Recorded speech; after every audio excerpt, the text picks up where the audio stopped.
ప్రియమైన దేవుని వారలారా, 40 సందేశాల వరుస క్రమంలో ఈరోజు 40వ సందేశాన్ని నేను మీతో పంచుకోబోతూ ఉన్నాను. ఈ 40 రోజుల సందేశాలు ఆధ్యాత్మికంగా మీకు అందరికీ ఆశీర్వాదకరంగా ఉన్నాయని నమ్ముతూ దేవదేవునికి నా కృతజ్ఞతలు తెలియజేస్తూ ఉన్నాను. మీరందరూ ఆయా సందర్భాలలో ఇచ్చిన మీ యొక్క మంచి ఫీడ్బ్యాక్ను బట్టి మీ అందరికీ కూడా కృతజ్ఞతలు నేను తెలియజేస్తూ ఉన్నాను. మరలా కొద్ది రోజుల్లో మరో 40 సందేశాలతో మీ మధ్యకు రావాలని నేను దేవునికి ప్రార్థిస్తూ ఉన్నాను. ఈరోజు మిద్యానులో సర్వం కోల్పోయి బెత్లెహేమునకు నిరాశతో తిరిగి వచ్చిన నయోమి మరియు రూతులను అక్కున చేర్చుకుని వారికి ఒక క్రొత్త జీవితాన్ని ప్రసాదించిన బోయజు జీవితం నుండి మనం నేర్చుకోదగిన కొన్ని విషయాలను దేవుని వాక్యపు వెలుగులో 2వ అధ్యాయం నుండి మీతో నేను పంచుకోబోతూ ఉన్నాను. మొదటి విషయం ఏంటంటే, బోయజు ఆస్తిలోనే కాదు, పరోపకారములోనూ ధనవంతుడే. రూతు గ్రంథం 2వ అధ్యాయం 1వ వచనంలో ఇలా వ్రాయబడి ఉంది: నయోమి పెనిమిటికి బంధువుడొకడుండెను, అతడు చాలా ఆస్తిపరుడు, అతడు ఎలీమెలకు వంశపు వాడై ఉండెను, అతని పేరు బోయజు అని. ప్రియులారా, చూడండి, ఇతని గూర్చిన పరిచయ మాటల్లోనే ఇతడొక ఆస్తిపరుడు అని దేవుని వాక్యం మనకు ప్రస్తావిస్తోంది. సర్వసాధారణంగా ఆస్తిపరులలో ఎక్కువ మంది కొంత పిసినారితనంగాను, కొంత కఠినంగాను, కొంత స్వార్థపరత్వంతోనూ ఉంటారు. వాణిజ్యపరమైన ఆలోచన సరళే వారిలో ఎక్కువగా కనబడుతుంది. అంటే నేను ఒకవేళ ఒకనికి సాయం చేయాలి అంటే ఆ తరువాత నాకన్నా అతడు నాకు ఎక్కువ సహాయపడేవాడై ఉండాలి అని కోరుకుంటారు. అంతేకాదు, అపకారానికి ముందు ఉపకారానికి వెనుక ఉంటూ వీడి దగ్గర ఏమీ లేదు, వాడిని నావాడు అనడం వల్ల వాడి బాధ్యత నాకెక్కడ అంటుకుంటుందో అని ఏమీ లేని వాడికి ఆమడ దూరంలో ఉండడమే ఆస్తిపరుల యొక్క ప్రాథమిక లక్షణంగా కొన్నిసార్లు ఉంటుంటారు. వారి మాటలు కోటలు దాటుతాయి కానీ వారి చేతలు గడపైన దాటవు. ఇది మన జీవితంలో అనునిత్యం మనం చూస్తున్నదే. అయితే బోయజు అటువంటి వాడు కాదు. అతడు ఆస్తిలోనూ ధనవంతుడే, పరోపకారం చేయడంలోనూ కూడా ధనవంతుడే. అందుకే తనకు తన అత్తకు ఉపాధి ఎలా అని రూతు విచారిస్తూ అక్కడ ఇక్కడ విచారణ చేయగా అందరూ ఆమెకి చెప్పిన ఒకే ఒక్క మాట: అమ్మ, బోయజు అని ఉంటాడు, అతని పొలంలోనికి వెళ్ళి పరిగె ఏరుకో, అతడు మంచివాడు, నీకు తప్పక ఉపకారం చేస్తాడు అని. నేను ఎందువల్ల ఈ మాటలు చెప్పగలుగుతున్నానంటే, 2వ వచనంలో రూతు తన అత్తతో నేను ఎవని కటాక్షము పొందేదనో వాని వెనక పరిగె ఏరుకొని వస్తాను అని చెప్పి సెలవు పుచ్చుకొని వెళ్ళింది. అంటే ఆ ఊరి గురించి కానీ అక్కడి భూస్వాములను గురించి కానీ పెద్దగా ఏమీ తెలియని రూతు మార్గ మధ్యలో చాలామందిని, అమ్మా, నా పట్ల కటాక్షం చూపగల మంచి మనసున్న వారెవరో చెప్పండి అని చాలామందిని విచారణ చేసి ఉంటుందని వాళ్ళంతా బోయజు పేరే చెప్పారని నేను భావిస్తూ ఉన్నాను.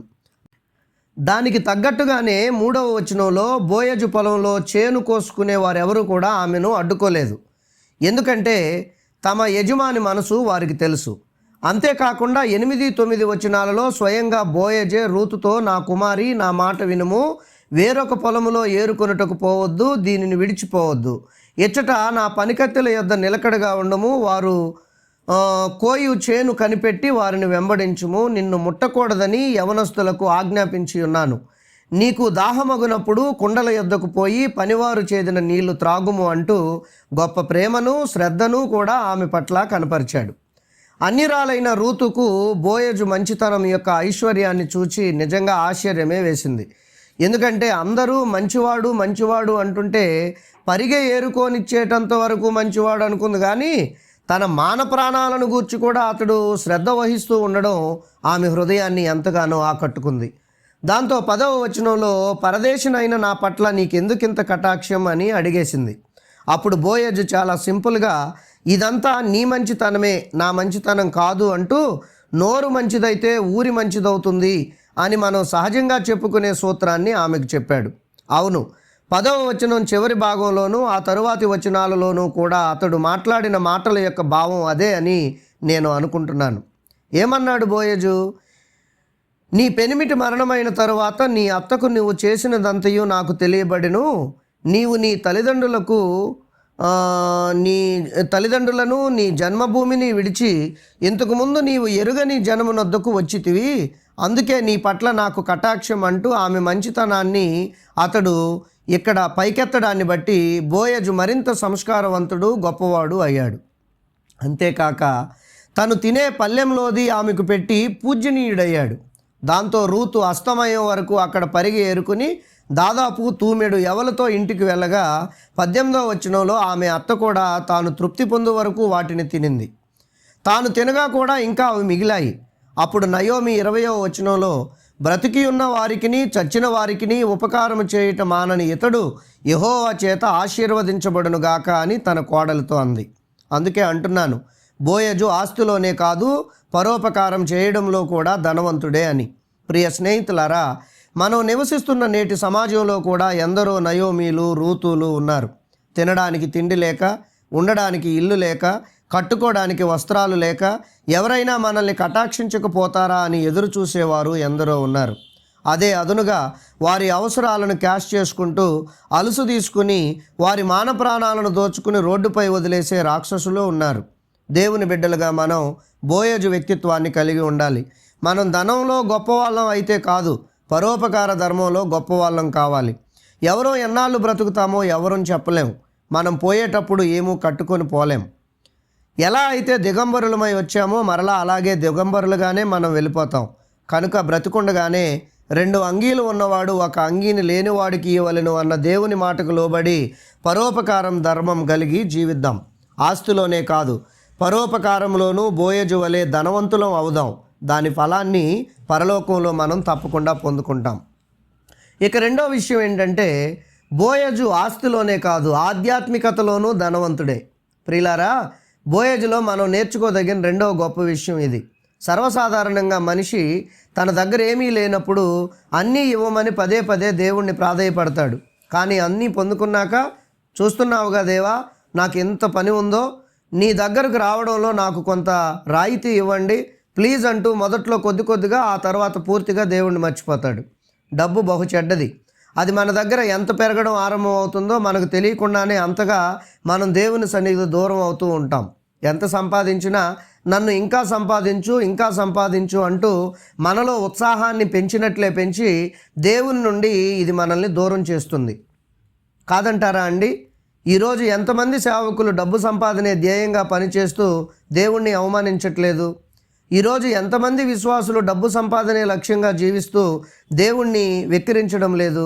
ఒక్కసారి ఆలోచించండి. కానీ బోయజు అలా కాదు.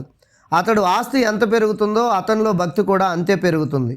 2:2లో బోయజు బెత్లెహేము నుండి వచ్చిన పనివారితో యెహోవా మీకు తోడయుండును గాకని నేను చేను కోయు వారితో చెప్పగా వారు యెహోవా నిన్ను ఆశీర్వదించును గాక అనిరి అని వ్రాయబడి ఉంది కదా. 2:12లో రూతుతో యెహోవా నీవు చేసిన దానికి ప్రతిఫలం ఇచ్చును, ఇశ్రాయేలీల దేవుడైన యెహోవా రెక్కల క్రింద సురక్షితంగా నుండునట్లు నీవు వచ్చితివి, ఆయన నీకు సంపూర్ణమైన బహుమానం ఇచ్చునని ఆమెకు ఉత్తరమిచ్చెను. ఈ 2 సందర్భాలు ఆధ్యాత్మికతలో బోయజు యొక్క రిచ్నెస్ని మనకు స్పష్టంగా వివరిస్తున్నాయి. ఆస్తి పొలం కాదు, మనకు తోడయుండువాడు దేవుడే. ఆస్తి పొలం కాదు, మనల్ని ఆశీర్వదించేవాడు దేవుడే. ఆస్తి పొలం కాదు, మనకు ప్రతిఫలం ఇచ్చేవాడు దేవుడే. ఆస్తి పొలం కాదు, ఆయన రెక్కల క్రింద సురక్షితంగా మనల్ని కాపాడేవాడు దేవుడే. మనకు సంపూర్ణమైన బహుమానం ఇచ్చేవాడు కూడా దేవుడేనన్న అనేక ఆధ్యాత్మిక కంక్లూజన్స్ని ఆయన జీవితంలో బోయజు కలిగి ఉండడాన్ని ఆయన మాటల్లో మనం చూస్తూ ఉన్నాం. కనుక ప్రియ దేవుని వారలారా, ఆస్తిని డబ్బును మనం సంపాదిస్తాం, కనుక దాని మీద మనకే నియంత్రణ శక్తి ఉండాలి, అంతేగాని ఆ ఆస్తి డబ్బు మనల్ని నియంత్రించకూడదు, మన సంబంధాలను నిర్దేశించకూడదు. దేవుని బిడ్డలమైన మనం గ్రహించాల్సింది ఏంటంటే, మనకు అన్నింటికన్నా ప్రియారిటీ మన దేవుడే కావాలి. మనం ఆస్తులోనే కాదు, ఆధ్యాత్మికతలోనూ సంపన్నులం కావాలి. నూతన నిబంధనలో డబ్బుపై మమకారంతో యేసునే అప్పగించాడు ఇస్కరియోతు యోధా. నూతన నిబంధనలో డబ్బుపై వ్యామోహంతో ప్రాణాలనే కోల్పోయారు అననీయ సప్యరాలు. నూతన నిబంధనలో ఆస్తిపై మక్కువతో నిత్య జీవాన్నే వదులుకున్నాడు యేసు యొద్దకు వచ్చిన ఒక యవనస్తుడు. కానీ మన యేసయ్య తండ్రితో కూడా ఉండుట విడిచిపెట్టకూడని భాగ్యమని ఎంచుకోకుండా ఆ మహామహిమను విడిచి తనను తాను రిక్తునిగా చేసుకుని మన మధ్యకు వచ్చాడు. పోయేటప్పుడు మనం ఎలా పోతామో గుర్తు చేస్తున్నట్లుగా వట్టి చేతులతో కనీసం పూర్తి వస్త్రాలు ఒంటి మీద లేకుండా యేసు కన్ను మూశారు. ఆయన అనుచరులం మనమంతా. ఆయన్ను పోలే మనమందరం నడవలసిన వారం. కనుక బోయజులోని ఈ 2 లక్షణాలు మనం నేర్చుకుందాం. ఆస్తిలోనే కాదు, పరోపకార ధర్మంలోనూ, ఆస్తిలోనే కాదు, ఆత్మీయతలోనూ మనం ఎల్లప్పుడూ ధనవంతులుగా ఉందాం. దేవుడి మాటలు దీవించునుగాక. ఆమెన్. సర్వోన్నతుడైన మా దేవ, మీ ఘనమైన నామమునకు స్తోత్రములు. 40 రోజులుగా మీరు మాతో ఉండి ఈ ఆధ్యాత్మిక సందేశాల పరంపర విరామం లేకుండా కొనసాగడానికి మీరు కృపనిచ్చినందుకు మీకు వందనాలు నాయనా. మరి ఈ 40 రోజుల ప్రయాణంలో ఎన్ని సవాళ్ళు ఎదురైనా దేవా, మీరు మాకు తోడయ్యుండే నడిపించారు. కొన్నిసార్లు అనారోగ్యం వచ్చినా, కొన్నిసార్లు వాతావరణ పరిస్థితులు భిన్నంగా ఉన్నా నాయనా, మీరు మాకు సహాయం చేశారు. మీకు వందనాలు నాయనా. మరి మీ చిత్తమైతే మరో 40 రోజులు కొద్ది రోజుల్లో ప్రారంభించాలనే కోరిక మాలో ఉంది. అది నెరవేరడానికి మీరు సహాయం చేయండి. ఈ 40 సందేశాలు విన్నటువంటి మీ బిడ్డలు దీవించబడ్డారని ఆశిస్తున్నాము.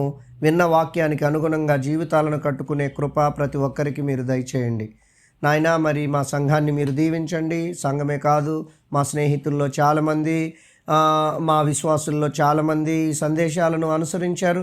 ఆ బిడ్డలందరినీ కూడా మీరు దీవించండి నాయనా. మరి ఇటువంటి సేవ ద్వారా ఎల్లప్పుడూ మహిమ, ఘనత, ప్రభావాలు మీరు ఒక్కరే పొందుకోండి.